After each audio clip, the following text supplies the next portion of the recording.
Ils écoutent mais n'écoutent pas. يسمعون ولا يسمعون ولا يسمعون يبصرون ولا ينظرون إليك وهم لا يبصرون. Ils regardent mais ils ne regardent pas. Ils écoutent mais ils n'écoutent pas parce que le cœur est scellé. Mais ce sceau, ce cadenas qui ferme le cœur et qui empêche le sens de fonctionner n'est pas une sanction gratuite, c'est une conséquence d'une attitude de leur part. سأصرف عن آياتي الذين يتكبرون في الأرض بغير حق وإن يروا كل آية لا يؤمنوا بها. C'est l'arrogance qui a provoqué cette sanction immédiate, c'est-à-dire la clôture et l'enfermement du cœur et le voilement du cœur. Et donc, la première marche vers Dieu, c'est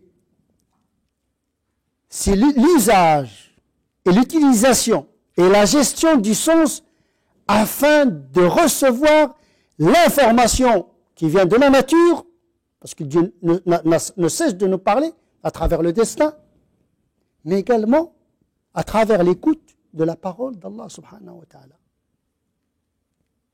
Et pour réussir cette bonne réception, il faut remplir deux conditions nécessaires. L'attention, al-intibah.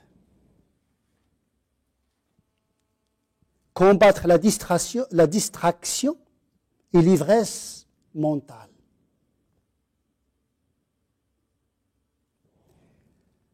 Mais avant cela, il faut soigner les sens.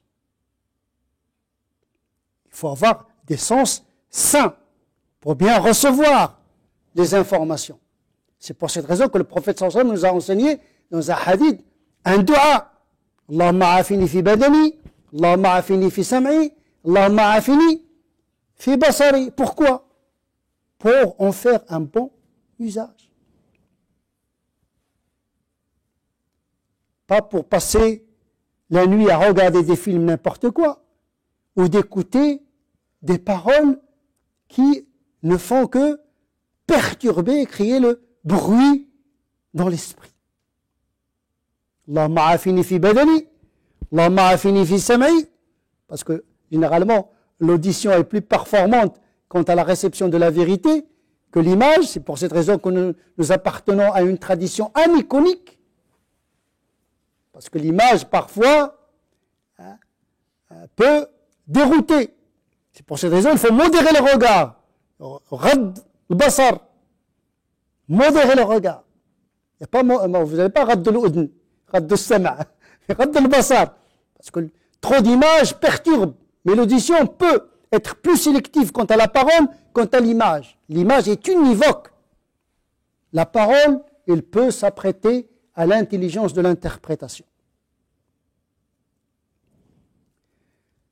Donc l'attention de l'esprit, mais qui exige la conservation des sens. Sans les sens, on ne peut pas recevoir de vérité. Et donc lorsque le musulman entretient ses sens, dans le sens de recevoir la vérité, il est dans un acte d'adoration. Il est en train d'entretenir l'outil de la connaissance, c'est-à-dire le sens qui permet à la raison de travailler sainement sur une bonne information. Une bonne perception peut permettre une bonne interprétation, et une bonne interprétation peut permettre une bonne adhésion à la vérité proposée par Allah subhanahu wa ta'ala. Une bonne adhésion à cette vérité permet une bonne pratique de cette même vérité.